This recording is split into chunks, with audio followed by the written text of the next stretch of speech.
Good afternoon. Welcome to a special interview that I have with Miss Peggy Dodson. Today, we're going to have a great conversation about her network, her journey, and what to look for in the future from her. So, Peggy, welcome. Welcome. And thank you for coming in and having a great conversation with me today. You're welcome. Thank you so much, Jasmine, for having me. I appreciate that. Absolutely. So, let's get started. So, first of all, give us a little background about yourself. I know you are a professional jazz singer, just so much entertainment, so much Oh, different things going on. So just oh my tell the God. audience a little bit about yourself and what you used to do, and then transfer to UBCTV. Okay. What I used to do and what I'm continuing to do. Let's say that. I don't think I've ever given my career up. I've only put it on hold for a little bit. When you're raised in the music industry, it never really leaves you. It's something that's part of your soul. I started, singing. Oh gosh, when I was 10 years old, my mom and dad were entrepreneurs, and my mother actually was, she owned a restaurant. My father was a master plumber back in the day, which was very few African American master plumbers at the time. And, so my mother was a gospel promoter. I grew up around Mighty Clouds of Joy, Reverend Yes. James Cleveland, which in fact was Aretha Franklin's father. And at the really young age, I really didn't know I was around Aretha Franklin, but I felt her presence, and it's like I don't know, it was like being around an angel. Mm-hmm. And I found out later on that my mom and Aretha Franklin were like extended family and all that kind of stuff. Wow. So, I have family in Detroit, the Ross family. We're related to the Rosses, and that's where my musical background has come from, in Motown. My cousin Motown. Jerome Ross worked in Motown, and at that time there was a small group of people. Aretha Franklin was there. Everybody was down the street from each other. So that's my on my mother's side of my family, and my dad's side of my family, more traditional teachers and things like that, more entrepreneurial type stuff. But my mother was a renegade. My father was the more traditionalist. So they Right. they hooked up together, and they made five Absolutely. of us, and they came out with me, and I have both that parts in me. That is awesome. I mean, a lot of people can't say that they are related to Aretha Franklin. I know so many people have connections, Motown, and different things like Hmm. that. What did you Yeah. learn from those experiences, like throughout the music industry? I know it's a business. We know there's so many things that go in and out. What are some things about the music business that made you who you are today? Uh, Actually, to be independent. Hmm. Yes. To be independent and to live my dream and to always have that creative essence within whatever I do. That's who I am. And, we're all creative beings. When you really look at it, we're creative beings in a construct. And for me, I create every day, even in a business setting. If I cannot be creative, it's boring for me. It's boring for Hmm. me. But that has helped me to continue to innovate myself in a world of television and music that right now is the craziest time you Yes. could ever possibly think of. Everything is happening at once. And it's like I was trained at that young age, to weather the storms that are happening now and the transitions that are happening. But I've Hmm. been around great musicians, from Chaka, who's going to be inducted finally into the R&B, Rock and Hall, Music Hall of Fame. I think on tomorrow she will be, and she's performing. And I grew up around Luther. I sang with Melissa Morgan and Shades of Love. So I started out in the music industry and went to college for music. I was on music scholarships, but the business thing has always helped me to be centered Hmm. and to center that creativity. And I think that's what a lot of creatives miss today, is having the foundation. I just know I have creative friends that are just way out there, but Right. they have no sense of business. But you have to, everything is a business. Everything, Yes. the same business methodology that you use at a car dealership or any type of business. It's the same thing that you have to do in the music industry. You have to have a business plan. You have to, if you're going to do this as a profession, you have to know what you're doing. You have to have Right. some type of plan. And that, I've been blessed to be able to have that background, and it's helped me to stay in this industry, and stay creative and keep my footing about me, because it's very difficult. It is something, this is not, you do something on this level that's, it's not for the faint of heart. Mm-hmm. You really have to be a strong person, and you really have to kind of like be innovative. And if something else doesn't work, you have to like know how to slide into something, but Mm-hmm. still keep your focus. And that's what I've been able to do. I've never given up the fact that the urban multicultural market is one of the most powerful markets on the planet. We are the creators, we are the innovators, Yes. we create trends, uh, we create economics and consumerism. When we have a $1.4 trillion yearly buying power, all the ads and companies are focused to us. And the issue is that we are not represented still to this day, in television, and on the levels that we should be. Really, Yes. and I'm one of the very few. There's more of us coming on board now. Networks, besides the traditional networks with BT and TV1. But what technology has done is leveled the playing field, and it's giving us the opportunity to compete with the majors. When Well, God, was it 2000? I was on the cover of Black Enterprise. I was one Mm-hmm. of the first three African American women in technology, and That's it's awesome. called Weather in the Storm. And I was on. We both three of us were on the cover of Black Enterprise, and we had no mentors at that time. Mm-hmm. We just had to. I just knew that technology one day would level the playing field. Even though I wanted to be in cable and television, and my mentors, I know Bob Johnson had told me years and years ago I wanted to start a cable network, and he said, "Well, Peggy, you're going to need about $500 million." And I said, "Ooh, okay." So I did my famous Amos thing and said, "Start where you are," because that's what famous Amos. He always said, "Start where you are." And that's what I did. I just started where I was and just built there. I didn't have $500 million, and I still don't. But if you have the tenacity, and I had mentors from Fox TV, from ABC, CBS, and George Frazier is one of my Mm-hmm. mentors really early on.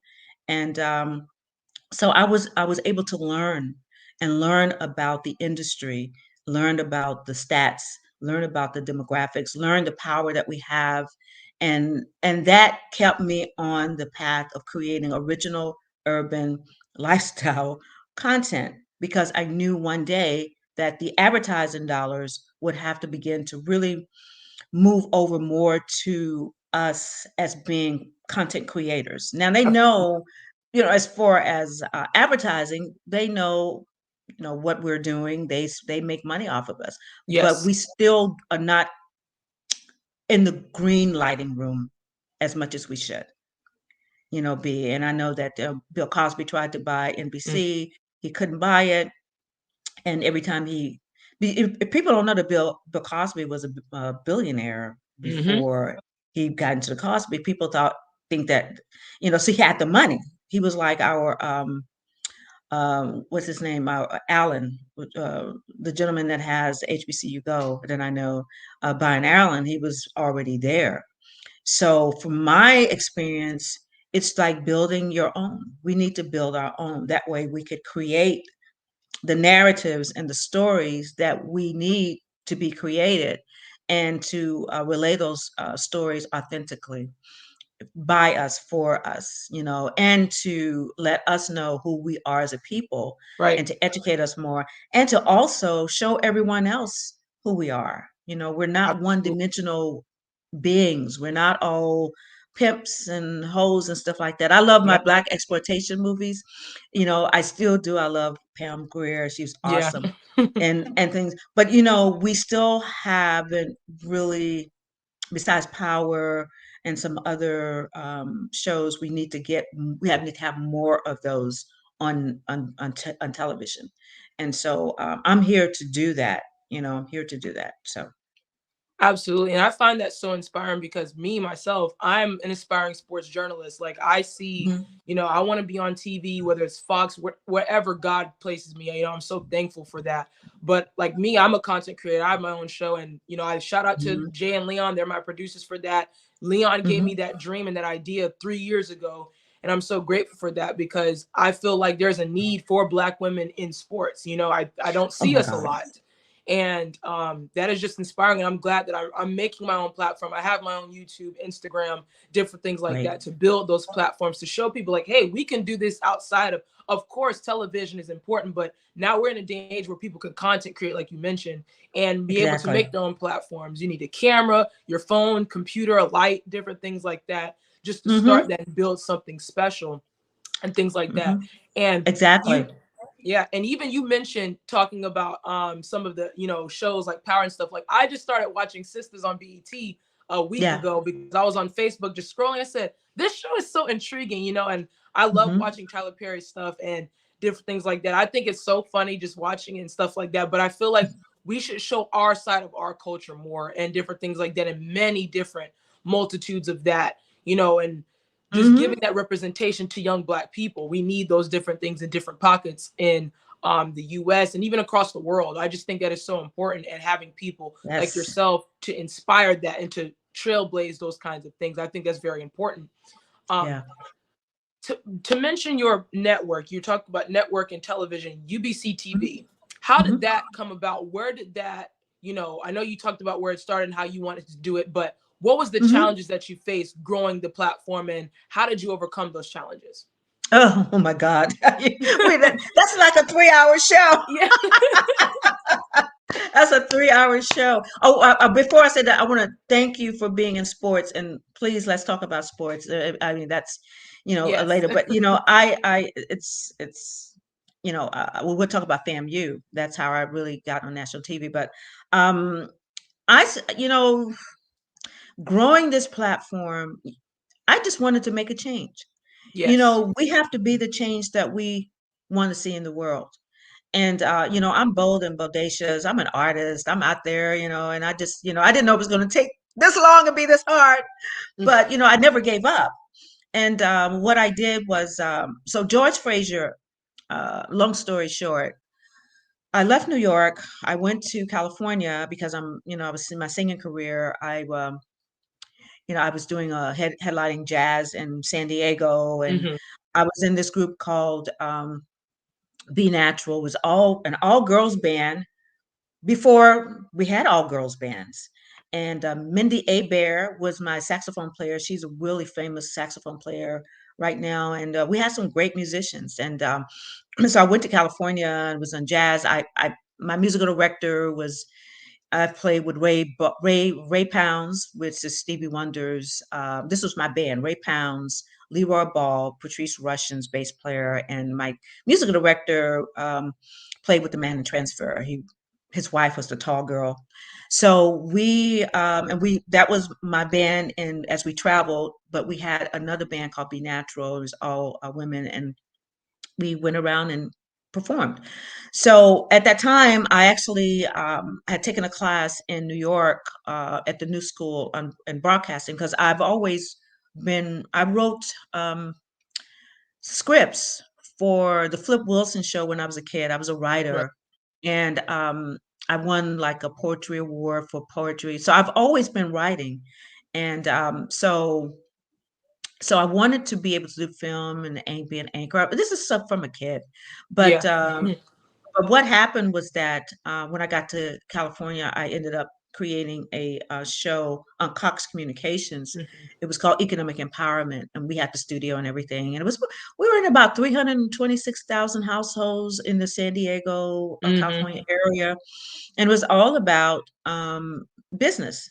So I come from a business family, so I wanted to do business. But what happened was that I ran into this wonderful gentleman who taught me. He was a media buyer. He taught me the demographics of our buying power. Mm-hmm. And that just put me on fire. And then George Frazier, who was my mentor, and I had a mentor from Fox, Roland McFarlane, was one of my mentors. He was one of the highest ranking Black executives at Fox. He's retired now. But he was the one that said, Peggy, you got to do it. You got to do it. There's room for another network. Go ahead. There's BET out there. We got to do it. And then, and so I almost did business with TV One, Okay. and with Quincy Jones. So anyway, Yes. long story short, because I'm in the music, I know all these people. So George Frazier told me, he said, "Well, if you're going to do an urban Black channel, you're going to have to go back to the East Coast." So I was in California. I said, "Oh, okay." So I ended up moving back to New York, and I had this wonderful brother friend of mine, Henry. We joined together here in Harlem, and we began to, the Apollo Theater. We began to film things. So I created this show on public access in Manhattan, and I ended up being in Brooklyn and the Bronx. But it's called the World Beat, and so we covered everything. We were at the Apollo Theater. I interviewed Nancy Wilson. I interviewed the Nicholas brothers. I have interviews with some of the greats who are not here anymore. And Right. I did a lot of interviews with Isaac Hayes. We did a lot of things in with Harlem Week. And so I became like the queen of TV in Harlem. And people were watching the show.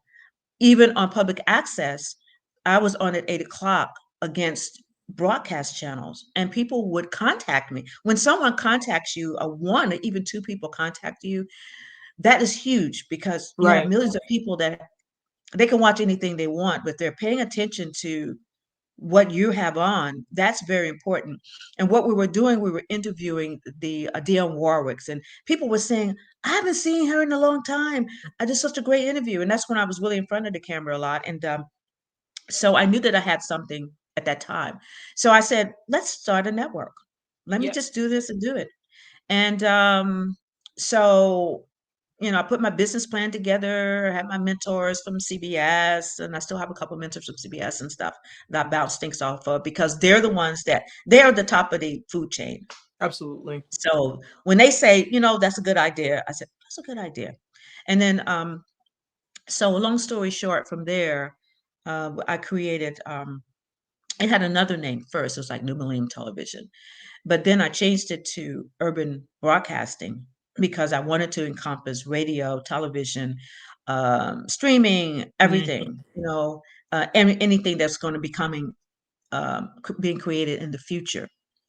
And I did not want to be Black entertainment, Right. because in the world of where we come from, that pigeonholes you. It does. It pigeonholes you in a sense where, when you deal with ad dollars, people have certain amount of dollars. I don't want to fight with BET's budget. I don't want to fight with TV One's budget. I don't want to fight Right. with anybody.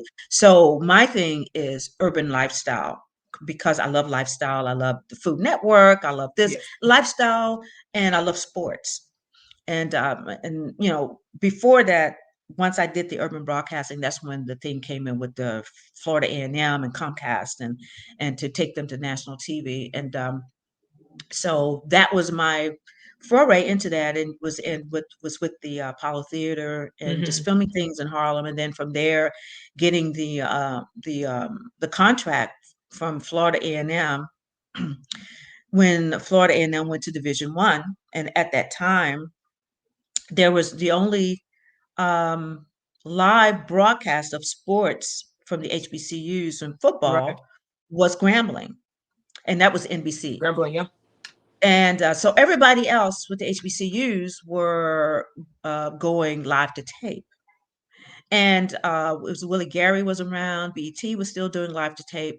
And I said, well, why can't we do live, like, like Grambling NBC? We need to have a Division One. You have a Division One school, and it needs to be live. So that's when I got into the live broadcasting of sports. And I commend you for doing sports, because I was able to pull together a sister on the sidelines, two brothers. I went to Clark, Atlanta, and I found two brothers to host One did color, one did play by play, and then I found this beautiful sister who was on the sidelines, and Mm-hmm. because I wanted to put those images out there, it was important to do that, and then I worked it out with Comcast to change the whole halftime. Right. Usually, when you have a halftime, you go into your when you because I do this, I plan, I schedule, and do all the stuff. Usually, we go into your halftime, you do your little wrap up, you go to Right. commercial break, and then you come back to halftime, and the guys are talking about the scores and Yep. what happened. But with black colleges, people want to see the bands, Yes. and they want to see the Battle of the Bands. So I worked out with Comcast. I was on the phone with them for like 2 hours. I said, guys, listen, I want to change the halftime. I want to have my guys right before the ending of the halftime, do a little wrap up, segue to the commercials because we had national commercials and stuff, and then come back in, let them do like a 60-second thing, and then let the bands take over. Right. Let them come back in after the band is done and do a wrap up because people want to see the bands. People go to HBCU colleges for the Battle of the Bands, and I wanted to have Battle of the Bands on on television, and I didn't want the Division Eight games to be like they were on with the other white teams where you just have these guys talking. The Yeah. bands are behind the scene, and I see I'm a musician, so I play alto saxophone. So Right. I was in the marching band, marching Razorbacks. So I love marching bands. So, and Florida A&M made me an honorary, Marching 100. I have my jacket and everything. So I ended up stretching out the halftime and having just nothing there but the band. And Right. then they did it, and then we went to the third quarter. They did their wrap up, and then we went to the third quarter. But I was a trailblazer. I was the first African American woman in NCAA sports to really executive produce and do that in the history of the sports. There could be others now, but I know I was one of the very first ones, and not the first one, to do this. And from there on out, I opened the floodgates up because now you got ESPN has what HBCU college football, and I Yep. helped to open that door up for that. And I don't get the recognition for it, but that's all right. It's You know, okay. that's okay Mhm. because we plan on doing some things with Hoop It Up and doing some more HBCU games in the future. Because Byron can't have everything. There's lots of them. There's lots of classics and things like that. So we're looking at doing some more things. We have UBC Sports. So, but yeah, I mean, even before Byron Allen was doing this, I did it. Right. So it was a black woman, just so everybody can know. Was a sister.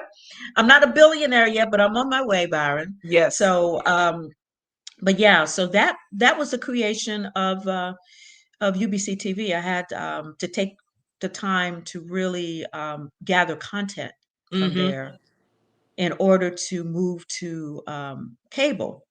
So what happened was that YouTube happened and things started changing and people started watching content on different platforms. Yes. So the playing field began to even up some. And then you had Apple, they just come in and just took over. And you had African Americans that blew up the cell phone industry. Yes. Once again, we over index in everything. We over index in video content consumption. We over index in on Twitter. We are the over indexes of everything. So what happened was once that happened, um, all of these, new companies started coming up, but the bandwidth wasn't there yet. Now Mm-hmm. the pipe is there. The pipe is there now where you can literally just do what you all are doing here, and we can compete with ABC, CBS.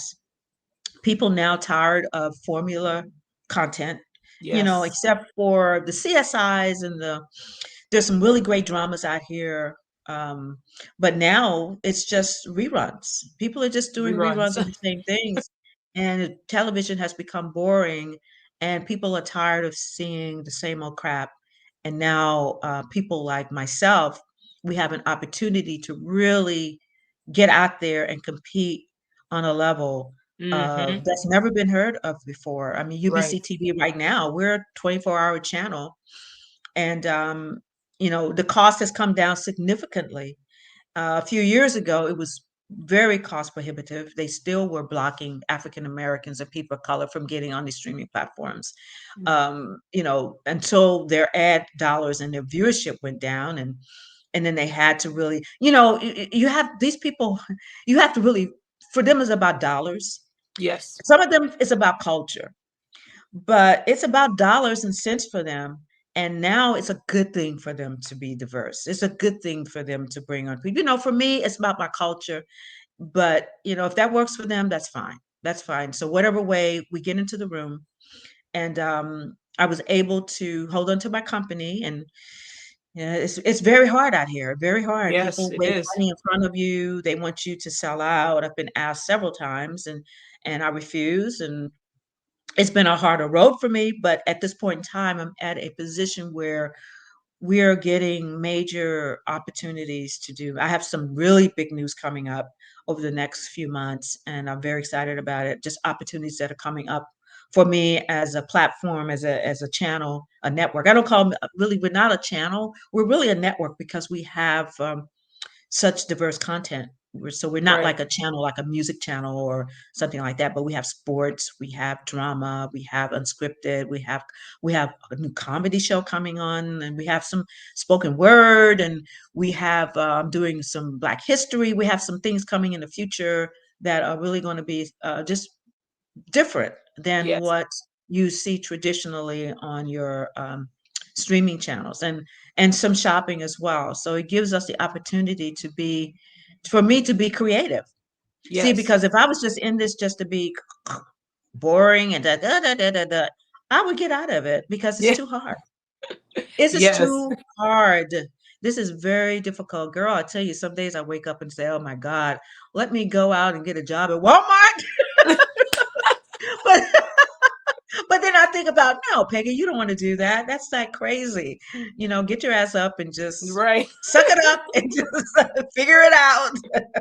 And that's what That's I do. awesome. What I love about this Mhm, is that there's so many different things that you could do that you're dabbling in. And it's so awesome mhm. because that's inspiring to me. Like young people like me, I'm 23 years old and I'm like, I'm trying to get there. I'm trying to get in front. I'm trying to just do my own thing and become my own brand. Mhm, And seeing that, it's like we need that, especially in our culture, like where we can showcase a lot of different things and see a lot of different things because mhm. we are always on the internet. We're constantly scrolling on social media, YouTube. I know me and my sister, we're like that. We're just like, okay, what can we see? What's different out here? What's new? And things Right. like that. And Mhm. I feel like networks are so important. Your network is so important for our culture and just for people in general to see, like, oh, this is what this is. Oh, this is what's happening. I find it so impactful. But let's transfer on to sports because that's my thing. That's my MO. So Yes. there's an HBCU tournament coming up on your platform. Oof. Yes. How Yes. is that? And what are you expecting from that? Like, how did that come about? And how excited are you for Oh, girl, I'm very excited because that? first of all, I love HBCUs. I Yes. have a friend of mine that asked me, he says, what's an HBCU? He's heard HBCU.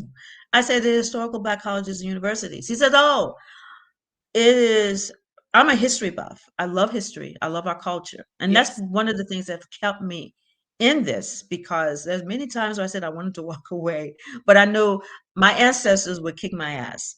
Mm. So, but for me, being Hoop It Up came up through Rucker, Yeah. because I love sports, and I'm part of the sports video group. That's another thing. I'm a only African American female CEO that's a part of the sports video group, which is a group that I kicked the door in to get in, because you have to be invited to be in there. It's ABC Sports, ESPN, Mhm. NBC Sports, CBS Sports, Major League Baseball, NFL. Yeah. I mean, so I'm around. We have an annual thing that's coming up. I'm around these guys. I'm in a room with a room with all these haired, old, bald haired men. that run the sports television industry. Yes, they And there's do. some younger ones coming out there, and now they have a women's division of sports video group. But now, because of myself and some other sisters that are in sports, we had to come together and create our own. But yeah, but I wanted to do UBC sports, and it came about through Rucker because I love Rucker basketball. Rucker is the mother of basketball, and Hmm. and I ended up getting the rights for Rucker. And so we're still working with Rucker to take that to the next level. The group that's with Rucker Park basketball right now, really a great group of guys, Wayne Swanson and those guys, and they are looking to take Rucker to the next level, which it should be. It's been around for many, many, many years, and things happen, but now we're on the course where we have all of their games, and we're rebroadcasting those games up to the championship game, and a lot of the NBA guys are involved with teams there. So, but I when you're in the sports industry, this one of their backers came up to me and said, I have a guy that you should meet because he's doing something with the HBCUs, Hoop It Up. And I said, oh, Hoop It Up is back. Yeah, they said Kevin Garnett now Yeah. has Hoop It Up. Mhm. So I said, wow, that's awesome. So I ended up having a call. Long story short, I just ended up with a great rapport with the guy that's running Hoop It Up for Kevin. And they really want to work with someone like UBCTV because of our, I guess, organic type of approach, and versus an ESPN or something like Yes. that. Where we just, what their Hoop It Up is about the community. It's about going into the schools. It's about, mentoring and showing kids, a more and using sports to help them to elevate themselves in their lives. And when you go past that and you go to ESPN or something like that, it takes that away because then it's all Yes. commercialization. It's not about the community. So they loved my my culture, my feel for culture, and it's a good fit for us. Yes. So I ended up getting the rights to it, and we're going to. It would be March. I think it's March 24th. We're still waiting on the school. I'm having schools calling them saying we want to hoop it up. So I'm excited about it. They're opening the floodgates for me to do a lot of things with their sponsors and things of that nature. So we're working things out now for next year and moving forward. We will probably be doing some things with the possibly with the NBA That's awesome. and Hoop It Up and all that. Yeah, yeah. So it's another next level for us, and it's HBCUs and it's Hoop It Up and all that. So I'm excited about it, really much so. Very, very excited. And we also have rights to a basketball league. It's called Global Women's Basketball Association. Mm. So Yeah. they're just really getting going. And so I'm looking forward to this next season with them expanding. They have like 4 to 6 teams, Hmm. but it's a basketball association. It's all women. It's professional women's basketball, and so we're looking to take them to the next level as a whole league. So for Right. me, I love leagues. I Yeah. mean, I can't go out and get the NBA. I can work with the NBA. I know the NBA very well. I have friends there, and I was working on getting some WNBA. That's another whole story. The Yeah. NBA, the guys in the NBA do not understand women's sports. They I, don't. I had a call with the NBA about the WNBA, and I was on the phone with NBA guys that really didn't understand the WNBA. It says, okay, guys, you really need to, because people love it. People love women's basketball. They really do. Yes, they And do. women's sports is really, really, really, really coming up now. And I want, so I'm glad you're doing what you're doing because we need more sisters like yourself out here. We really, really do. In front Yes. of the camera, behind the camera. I'm all for women's sports. I'm working on getting as many sporting events and things um, under UBC Sports so that we can just launch a whole sports channel. I'm Yes. announcing it now. Do have UBC Sports, but I'm looking to launch just a separate sports channel that will encompass HBCU, high school, and some amateur sports that are out here. There's so many sports. The sports industry right now is keeping broadcast alive. If Yeah. it wasn't for the It is. sports, for the NFL right now, look, let me tell you, and because I'm in the room with them, I'm in the room with the major broadcasters. I'm like the fly on the wall listening, and that's how I learned a lot. So I guess sometimes, like I said, I'm a spook to step by the door, but if it wasn't for sports, the broadcast industry would be dead, and they've said it. So that's and they're making a lot of money off of this of the sports, so keeping them alive right now. Because if you look on broadcast right now, there's reruns and there's like original Hmm. content. Everybody's on strike, Yes. so you have the writers that are here, but you still don't have the actors. So you don't have a lot of new content, and the content they had before was $1 million or so an episode. It not gonna cost me $1 million an episode to do anything. It never did. And so they can't compete anymore because I have friends at CBS here, the studio. You go into what Showtime and HBO use it. It's Hmm. $100,000 a day without um anybody to run anything. Right. And then you have union, and then you can bring in your producer director, but you have all union. That's without anything. And Yes. so the networks like HBO and all those guys, they can't afford to do this anymore, so now they're streaming. Yes. And so now they're streaming, and they're looking for content like you and I. But yeah, um so we're going to launch a sports channel, and so I'm looking forward to doing more with Hoop It Up, expanding Hoop It Up. We're talking about doing some more things throughout the year. So this is going to be our first foray into it, and we'll be producing it and Hmm. filming it. And I'll be putting together that broadcast team again. So maybe if you're available, you might want to be in the sidelines Yes. there, because For I'm sure. looking to put together a male and a female for Hoop It Up. For me, Absolutely. I'm all about changing everything, and because I'm a woman that loves sports, I can sit in a room and call plays and jump up and down, and people say, "How did you know that?" Because I love sports. I'm from Love Arkansas, so sport. I grew up in sports. So, but I love sports. I've always loved sports. I play basketball to this day still, and I go out and shoot. Yes. They call me a little swoops. So I still do that and all that kind of stuff. But yeah, I just completely am excited about Hoop It Up and the prospects of what that means for UBC TV in the expansion of where we're going as a network. Because we're still the new guy on the block. We've Hmm. been I was on Glue TV. We're on VOD for about a year, and now we've been live for, let me see, June, July, August, September, October, November. We've been live for only 5 months. It's been astronomically exciting, the opportunities that are coming. To have Right. a 24-hour channel, and I can just pick it up and turn it on anytime and say, okay, that's on. It's great. I'm still doing that. I'm still saying, oh, wow, I can turn it on. And I can still see it. And it's something I've been striving for God, for years, and I'm still still in awe. But I still have toothpicks in my eyes and stuff like that. I'm working like 2 in the morning. I work 14 hours a day. I really do, and I do take breaks.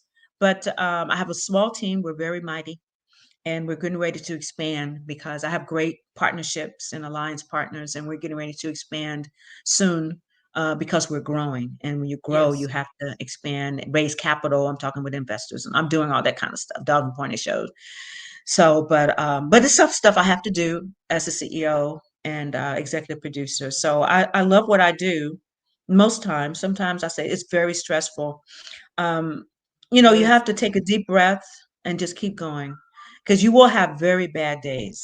I mean, I've had to fire people. I've had to let people go, and they don't. I've had to pull people's shows, but that's part Mhm. of the day-to-day operations. And the thing is that a lot of us do not know the industry. We Yeah. have to learn the business of the industry and not go into the industry. The internet is great, but it's also damaged a lot because you have It people that think has. that they can Absolutely. go in and just be superstars overnight. No, it doesn't happen like that. You may have a million followers, but who's making the money? YouTube. They're monetizing everything. So, in order to get your own stuff on, you have to, like you said, shoot it, create it, edit it, get it on the platform. Hmm. Then you have to market it. Then you have to see how you can monetize it. Then you Yes, have to have people watch it.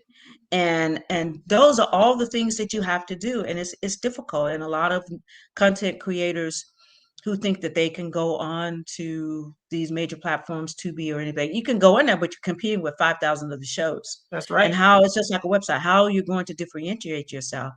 And so, what I'm looking to do with UBCTV is to bring in um, a group of content aggregators, aggregate content from people who have never been on connected TV before, uh, and create our own originals and give them an opportunity to be seen by millions.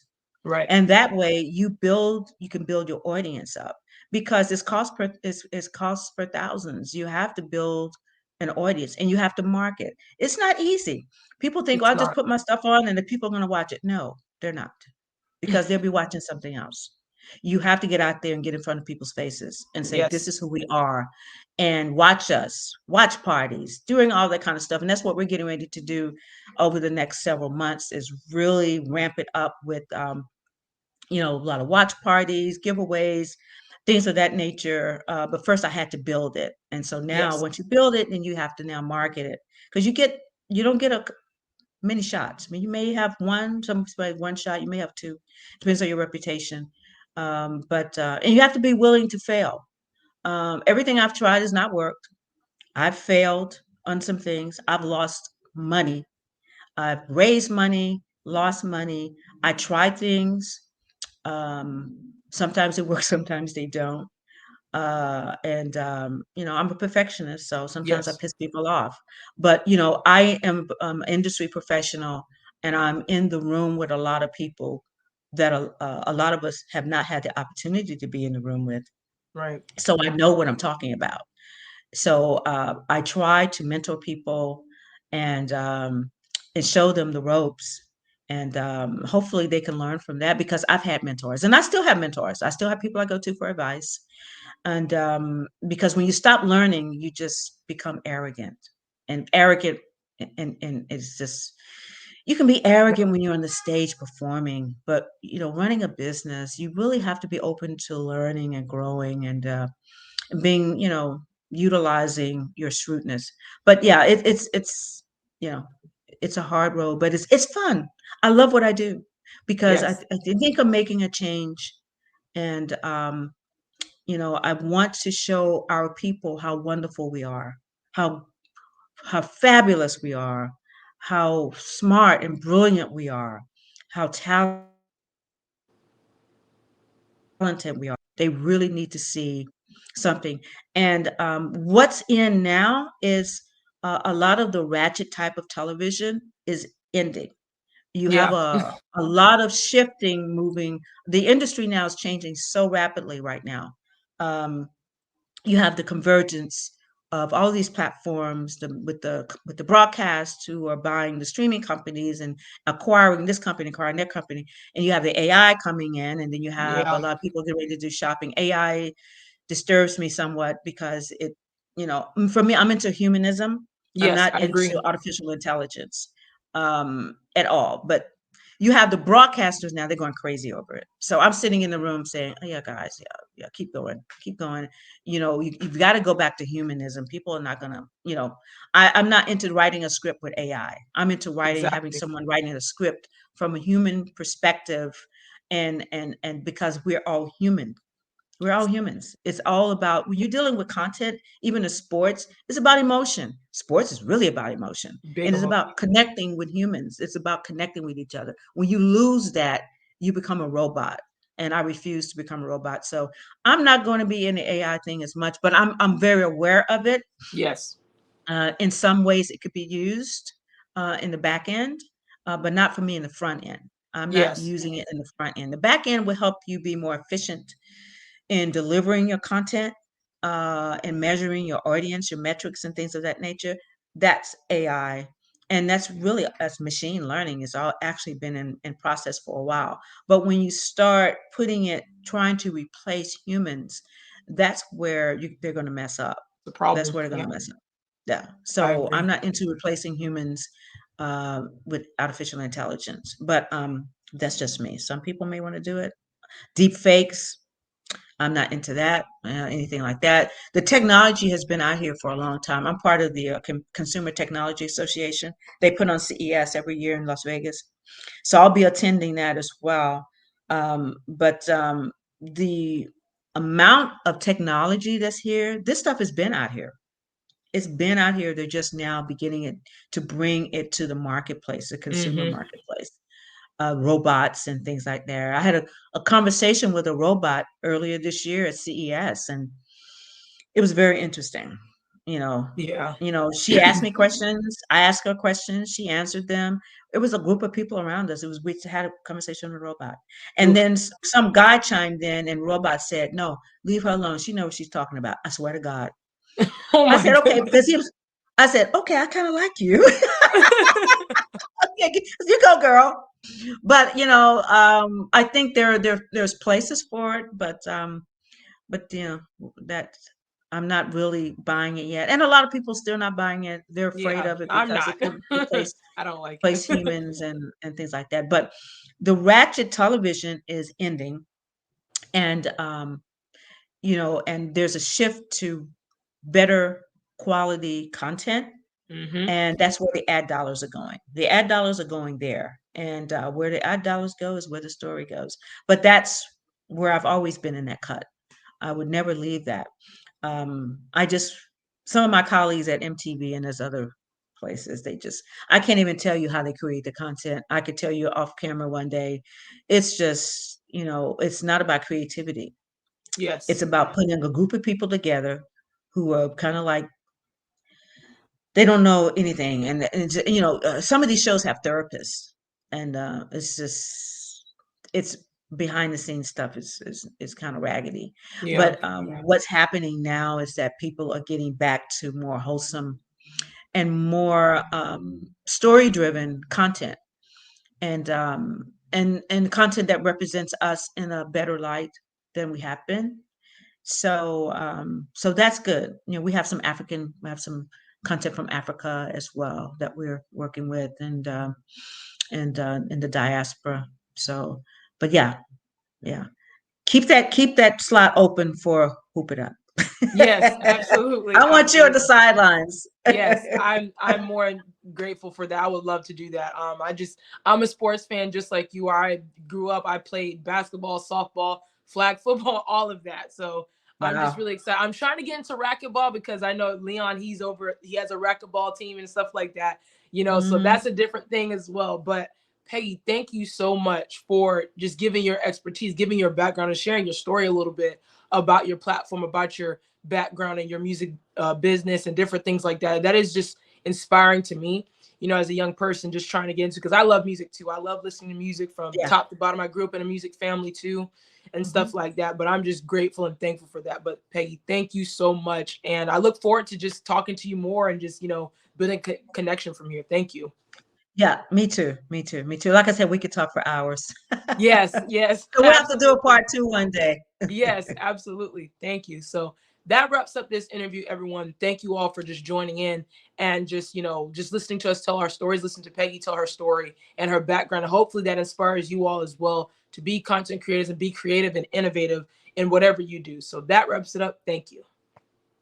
Thank you.